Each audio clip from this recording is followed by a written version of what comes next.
കുരിശിന്റെ സർവ്വപാഠങ്ങളെയും തോൽപ്പിക്കുന്ന പാപമാണ് പ്രൈഡ്. ഞാനെന്ന ഭാവം നമ്മുടെ മുമ്പിൽ ആത്മീയ വളർച്ചയിൽ എല്ലാ കാലത്തും ഉള്ള അപകടമാണ് ഈ അഹംഭാവം. കർത്താവ് ഈ പാപത്തെ തോൽപ്പിക്കാൻ നമ്മളെ ഒരുക്കുന്നത് എങ്ങനെയാണ്? എളിമയാണ്.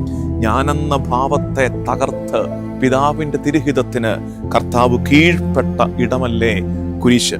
വചനത്തിന് കീറിമുറിക്കാൻ പാകത്തിൽ നിന്നു കൊടുക്കണം. വചനം ഹൃദയത്തെ കീറിമുറിക്കും. ടു എഡ്ജ്ഡ് സ്വോർഡ്, ഇരുതല വാളാണ് വചനം. രണ്ടു വായുള്ള വചനം മിശിഹ തന്നെയാണ്. നമ്മളിത് നമ്മുടെ ജീവിതത്തിലേക്ക് അപ്ലൈ ചെയ്യുമ്പോൾ ഒരേ സമയം ഇത് ഇരുതല വാള് വചനമാകുന്ന എങ്ങനെ അറിയാമോ? പ്രഘോഷിക്കുന്നവനെയും ശ്രോതാവിനെയും മുറിക്കുന്ന വാക്ക്. ഒരേ സമയം വിധിയും ഒരേ സമയം സൗഖ്യവും. ഈശോ മിശിഹായിക്ക് സ്തുതിയായിരിക്കട്ടെ. ഒക്ടോബർ 23 വ്യാഴം. പരിശുദ്ധ കുർബാന മധ്യേ നമ്മൾ വായിക്കുന്ന സുവിശേഷ ഭാഗം ലൂക്കായുടെ സുവിശേഷം 9-ാം അധ്യായം 46 മുതൽ 48 വരെയുള്ള വാക്യങ്ങളും ഹെബ്രായർക്ക് എഴുതപ്പെട്ട ലേഖനത്തിൻ്റെ 4-ാം അധ്യായം 12 മുതൽ 13 വരെയുള്ള വാക്യങ്ങളുമാണ്. രണ്ടും ചെറിയ ഭാഗങ്ങളാണ്. അതുകൊണ്ട് തന്നെ നിങ്ങളുടെ ബൈബിളിൽ സാധിക്കുമെങ്കിൽ അതൊന്ന് എടുത്തു നോക്കാൻ ശ്രദ്ധിക്കണമെന്ന് ഓർമ്മിപ്പിക്കുന്നു. സുവിശേഷ ഭാഗം ധ്യാനിച്ചു തുടങ്ങാം.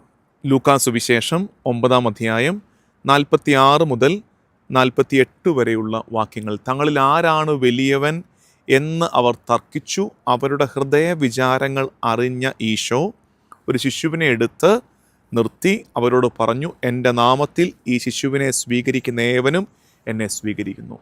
അത് ഈശോ പഠിപ്പിക്കുന്ന 2-3 വാക്യങ്ങളേ ഉള്ളൂ. എന്താണ് ഇതിൻ്റെ പശ്ചാത്തലം? ഇത് നമ്മളോട് പഠിപ്പിക്കുന്ന സജീവവും ഊർജ്ജസ്വലവുമായ തിരുവചനം. ഇന്ന് ഹെബ്രായ ലേഖനത്തിൽ വായിക്കാൻ പോകുന്ന വാക്കുകളാണത്. സജീവവും ഊർജ്ജസ്വലവുമായ തിരുവചനം നമ്മളോട് സംസാരിക്കുന്ന എന്താണ്? നിങ്ങൾ ബൈബിൾ തുറന്നു വെച്ചാൽ കൃത്യം മനസ്സിലാകും. കുറച്ചുകൂടെ തൊട്ടു മുകളിലോട്ട് നോക്കിക്കേ. 46-ാം വാക്യത്തിൻ്റെ തൊട്ടു മുകളിലോട്ട് എന്താ അവിടെ? ഈശോ അവൻ്റെ പീഠാനുഭവത്തെക്കുറിച്ച്, വരാൻ പോകുന്ന പീഠാസഹനത്തെക്കുറിച്ച് പ്രവചനം നൽകുകയാണ്. ഈശോ കുരിശിനെക്കുറിച്ച് പഠിപ്പിക്കുമ്പോൾ ഇപ്പുറത്ത് കുരിശിനെ തകർക്കുന്ന പാപം, കുരിശിൻ്റെ പ്രബോധനത്തെ സ്വീകരിക്കാൻ ഏറ്റവും തടസ്സമുള്ള പാപം പ്രൈഡ്, അഹങ്കാരം ഇവിടെ ഉടലെടുക്കുന്നു. കർത്താവ് സെൽഫ് ഗീവിങ്ങിനെ കുറിച്ച് പഠിപ്പിക്കുന്നു. കുരിശ് സെൽഫ് ഗീവിങ് ആണ്. ആത്മദാനത്തെക്കുറിച്ച് സംസാരിക്കുമ്പോൾ ഇപ്പുറത്ത് ശിഷ്യന്മാർ സെൽഫിനെ കുറിച്ച്, ഈഗോയെക്കുറിച്ച് തർക്കിക്കുന്നു. നമ്മുടെ മുമ്പിൽ ആത്മീയ വളർച്ചയിൽ എല്ലാ കാലത്തും ഉള്ള അപകടമാണ് ഈ അഹംഭാവം. കുരിശിൻ്റെ ആത്മദാനത്തെ, സ്വയം സമർപ്പണത്തെ മനസ്സിലാക്കാൻ, അതിനെ ഉൾക്കൊള്ളാൻ നമുക്കുള്ള തടസ്സം ഈ പ്രൈഡാണ്. അതുകൊണ്ടാണ് സഭാപിതാവായ സെയിൻറ്റ് അംബ്രോസ് പറഞ്ഞിരിക്കുന്ന ഒരു സെൻറ്റൻസ് അതുപോലെ ഞാൻ വായിച്ചു കേൾപ്പിക്കാം. Even among the followers of Christ, the poison of pride can creep in. കർത്താവിനെ അനുഗമിക്കുന്നവരുടെ ജീവിതത്തിൽ, ക്രിസ്ത്യാനികളുടെ ജീവിതത്തിൽ പോലും ഈ അഹങ്കാരം എന്ന വിഷം ക്രീപ്പിൻ ചെയ്യുമെന്നാണ് പറയുന്നത്. നുഴഞ്ഞു കയറും ഇതിനുള്ളിലേക്ക്. But the lord heals it with humility. കർത്താവ് ഈ പാപത്തെ തോൽപ്പിക്കാൻ നമ്മളെ ഒരുക്കുന്നത് എങ്ങനെയാണ്? എളിമയാണ്. അതുകൊണ്ടാണ് തങ്ങളിൽ ആരാണ്. ഈശോ കുരിശിനെ കുറിച്ച് പഠിപ്പിക്കുന്നു, ആത്മദാനം. ഇവിടെ ഈഗോ പ്രൊജക്റ്റ് ചെയ്യുന്നു. ഉടനെ വീണ്ടും ഈശോ ഒരു കുഞ്ഞിനെ എടുത്ത്, കുഞ്ഞ് എന്ന് വെച്ച് ഉദ്ദേശിക്കുന്നത്, കുഞ്ഞ് എന്ന് പറയുമ്പോൾ ഉദ്ദേശിക്കുന്നത് ബലഹീനര്, ആശ്രയപ്പെടേണ്ടവർ, ആരിലേക്കെങ്കിലുമൊക്കെ ചാഞ്ഞ് നിൽക്കേണ്ടവർ, ബലമില്ലാത്തവരുടെ സൂചനയാണ് ഇവിടെ കുഞ്ഞായിട്ട് പറയുന്നത്. അപ്പോൾ ആ എളിമപ്പെടലാണ് ഇതിനുള്ള പരിഹാരമെന്ന് ഈശോ പഠിപ്പിക്കുകയാണ്. അതായത് എന്നും കുരിശിനെ റെസിസ്റ്റ് ചെയ്യുന്ന സാധനമാണ് ഈഗോ. കുരിശ് എന്താ? കുരിശ് അനുസരിക്കാനുള്ള ആഹ്വാനമാണ്. കുരിശ് മുറിവേൽക്കാനുള്ള ക്ഷണമാണ്. കുരിശ് ദ്രോഹിച്ചവരോട് ക്ഷമിക്കാനുള്ള പ്രചോദനമാണ്. ഇതിനെയൊക്കെ കുരിശിൻ്റെ സർവ്വപാഠങ്ങളെയും തോൽപ്പിക്കുന്ന പാപമാണ് പ്രൈഡ്. ഞാനെന്ന ഭാവം. ഞാനെന്ന ഭാവത്തെ തകർത്ത് പിതാവിൻ്റെ തിരുഹിതത്തിന് കർത്താവ് കീഴ്പ്പെട്ട ഇടമല്ലേ കുരിശ്. അതുകൊണ്ട് ഈ ഭാഗമുണ്ടല്ലോ, നമ്മളിന്ന് കുറച്ച് ദിവസങ്ങളായിട്ട് വലിയ എന്താ പറയേണ്ടത് ഡീറ്റെയിൽഡ് ഇൻ്റർപ്രിട്ടേഷൻ ആയതുകൊണ്ട് ഇന്ന് നമ്മൾ ചുരുക്കി ചെറുതായിട്ട് പറയാം. അതായത് ഈ ഭാഗത്തെ ഇങ്ങനെ മനസ്സിലാക്കുകയെ ഞാൻ കുറച്ച് വാക്കുകൾ പറയാം, A kind of word play എന്ന് വിചാരിക്കാം. പക്ഷേ അതിനകത്ത് നമ്മുടെ ഈ ഭാഗത്തിൻ്റെ മുഴുവൻ അർത്ഥമുണ്ട്. അതായത് നമ്മൾ മഹത്വം തേടുമ്പോൾ കർത്താവ് പഠിപ്പിക്കുന്നത് എളിമയാണ്. ഇത് ഓർത്തു വെക്കണം. നമ്മൾ മഹത്വം തേടുമ്പോൾ കർത്താവ് പഠിപ്പിക്കുന്നത് എളിമയാണ്. നേതാക്കന്മാരാകാൻ നമ്മൾ ആഗ്രഹിക്കുമ്പോൾ, ലീഡർഷിപ്പ് നമ്മൾ ആഗ്രഹിക്കുമ്പോൾ കർത്താവ് പറയുന്നു നേതൃത്വം ശുശ്രൂഷയാണ്. നേതൃത്വം ശുശ്രൂഷയാണ്. അടുത്തത്, നമ്മൾ ആദരിക്കപ്പെടണമെന്ന് ആഗ്രഹിക്കുമ്പോൾ കർത്താവ് പറയുന്നു അനുസരിക്കുക. അടുത്തത്, നമ്മൾ ശക്തിയെക്കുറിച്ച് സംസാരിക്കുമ്പോൾ കർത്താവ് പറയുന്നു ദൈവത്തിൽ ആശ്രയിക്കുക. നോക്കിക്കേ, എന്തു വൈരുദ്ധ്യമായ പാഠങ്ങളാണ് ഈശോ നമ്മളെ പഠിപ്പിക്കുന്നത്. മാനുഷിക ചിന്തകൾക്ക് അതീതമായ ഒരു ജീവിതത്തിൻ്റെ പേരാണ് ക്രിസ്തീയത. ഇത് മനസ്സിലാക്കാതെ ക്രിസ്തീയ ജീവിതം നമ്മൾ ജീവിക്കാൻ തുടങ്ങിയാൽ നമ്മൾ തോറ്റുപോകും. കുരിശിൻ്റെ പാഠം നമുക്ക് സ്വീകരിക്കാൻ പറ്റില്ല. നിങ്ങൾ ഈ പറഞ്ഞ കാര്യം ഓർക്കുക. When we think about greatness, Jesus is teaching us humility. When we think about leadership, he is asking us to serve others. സർവീസിനെ കുറിച്ചാണ് കർത്താവിന് പറയാനുള്ളത്. When we think about recognition, he is talking about obedience. ശ്രദ്ധിക്കപ്പെടുന്നതിനെക്കുറിച്ച്, ആദരിക്കപ്പെടുന്നതിനെക്കുറിച്ച് നമ്മൾ സംസാരിക്കുമ്പോൾ ഈശോയ്ക്ക് പറയാനുള്ളത് വിധേയത്വത്തെക്കുറിച്ച്, അനുസരണത്തെക്കുറിച്ച്. When we think about strength, ബലത്തെക്കുറിച്ച്, ശക്തിയെക്കുറിച്ച് നമ്മൾ ചിന്തിക്കുമ്പോൾ കർത്താവ് പറയുന്നു ഡിപ്പെൻഡ് അപ്പോൺ ഗോഡ്, ദൈവത്തിൽ ആശ്രയിക്കുക. അതുകൊണ്ട് നമുക്കും പ്രാർത്ഥിക്കാം, കർത്താവെ ഈ വചനഭാഗത്തിൻ്റെ മെച്ചം, ഈ വചനഭാഗത്തിൻ്റെ ഉള്ളടക്കം ഞങ്ങളുടെ ജീവിതങ്ങളിലേക്ക് ലഭിക്കാൻ കൃപയുണ്ടാകണമെന്ന് പ്രാർത്ഥിക്കണം. ഒരു വാക്ക് ഓർത്തു വെച്ചേക്ക്, അത് 47 വാക്യമാണ്. അവരുടെ ഹൃദയ വിചാരങ്ങൾ അറിഞ്ഞ ഈശോ. അവരെന്താ ചിന്തിക്കുന്നതെന്ന് ഈശോ അറിഞ്ഞിട്ടാണ് ഈശോ കൗണ്ടർ അറ്റാക്ക് ചെയ്യുന്നത്, ഈശോ ഉത്തരം കൊടുക്കുന്നത്. അവരുടെ ഹൃദയ വിചാരങ്ങൾ അറിഞ്ഞത്.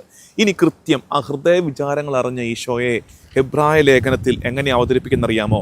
ഇരുതലവാളായ വചനം. നിങ്ങൾ ഹെബ്രായ ലേഖനം 4-ാം അധ്യായം 12 മുതൽ 13 വരെയുള്ള വാക്യങ്ങൾ, 12-13 വാക്യങ്ങളാണ് ഇന്നത്തെ വായന. എടുത്തേ, ദൈവത്തിൻ്റെ വചനം സജീവവും ഊർജ്ജസ്വലവുമാണ്, ഇരുതല വാളിനേക്കാൾ മൂർച്ചയേറിയതും ചേതനയിലും ആത്മാവിലും സന്ധിബന്ധങ്ങളിലും മജ്ജയിലും തുളച്ചു കയറി. അടുത്ത വരി വരച്ചിട്, അടുത്ത വാക്ക്, ഹൃദയത്തിൻ്റെ വിചാരങ്ങളെയും നിയോഗങ്ങളെയും വിവേചിക്കുന്നതാണ്. അവിടെ കർത്താവ് അവരുടെ ഹൃദയ വിചാരം അറിഞ്ഞു. ദൈവയുടെ വചനത്തെക്കുറിച്ച് പറയുന്നു, വചനം നിങ്ങളുടെ ഹൃദയ വിചാരങ്ങളെ അറിയും. കർത്താവ് തന്നെയാണ് വചനം. ഇരുതലവാളായ വചനം കർത്താവ് തന്നെയാണെന്ന് മിശിഹാ തമ്പുരാൻ തന്നെയാണ് തിരിച്ചറിയണം. അതാണ് യോഹന്നാന്റെ സുവിശേഷം 1-ാം അധ്യായത്തിൽ നമ്മൾ വായിച്ചു തുടങ്ങുന്നത്. ആദിയിൽ വചനമുണ്ടായിരുന്നു, വചനം ദൈവത്തോടു കൂടിയായിരുന്നു, വചനം മാംസമായി.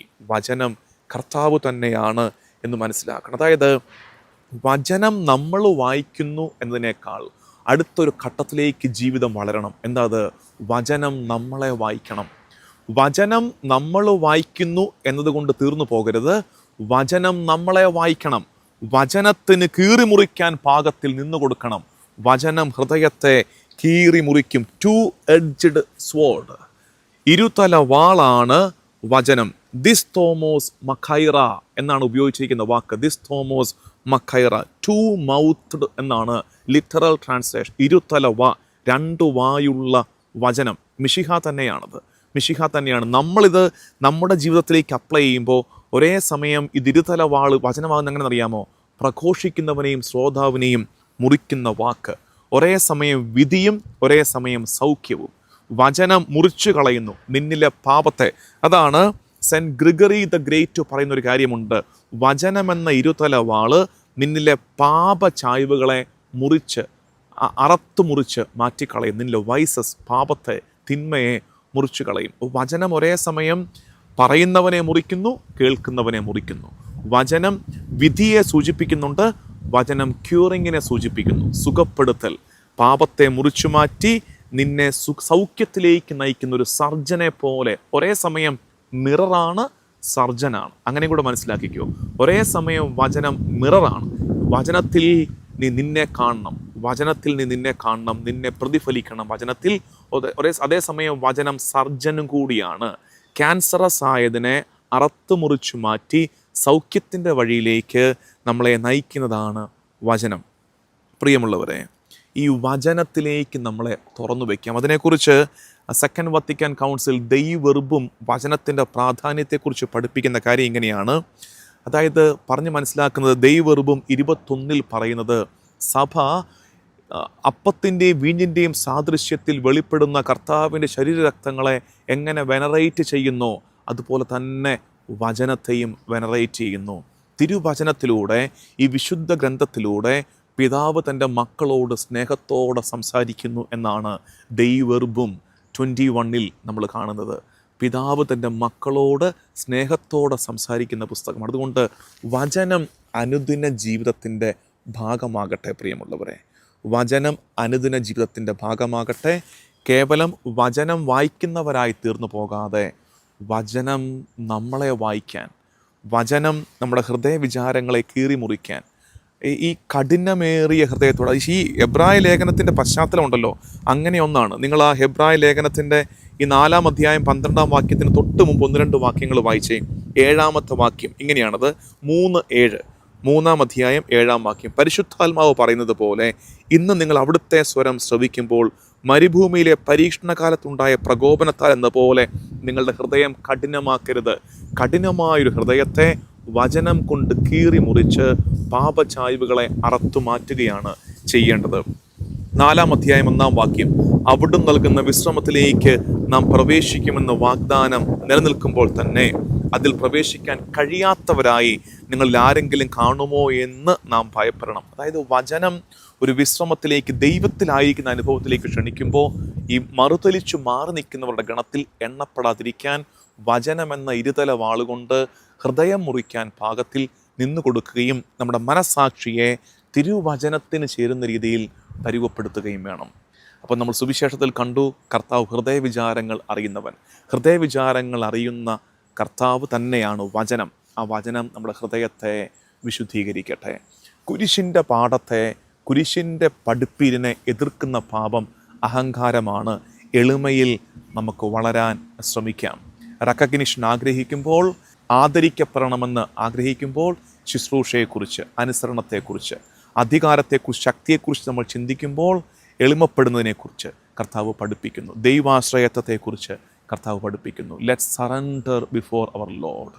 നമുക്ക് പ്രാർത്ഥിക്കാം. കർത്താവും ദൈവമായി ഈശോ മിശിഹായേ, നിൻ്റെ വചനം വായിക്കുന്നവരായി മാത്രം തീർന്നു പോകാതെ വചനം ഞങ്ങളെ വായിക്കുന്നൊരനുഭവം ആഗ്രഹിക്കുവാൻ, ഞങ്ങളുടെ ഹൃദയ വിചാരങ്ങളെ വേർതിരിച്ചറിയാൻ, ഞങ്ങളുടെ പാപചായ്വുകളെ തിരിച്ചറിയാൻ വചനം ഞങ്ങളെ വായിച്ചെടുക്കുന്നൊരനുഭവം ഞങ്ങളുടെ ജീവിതത്തിൽ ഉണ്ടാകട്ടെ. നമ്മുടെ കർത്താവ് ഈശോ മിശിഹായുടെ കൃപയും പിതാവായ ദൈവത്തിൻ്റെ സ്നേഹവും പരിശുദ്ധാത്മാവിൻ്റെ സഹവാസവും എന്നും എല്ലാ കാലവും കൂടെ ഉണ്ടായിരിക്കട്ടെ, ഇപ്പോഴും എപ്പോഴും എന്നേക്കും. ആമേൻ.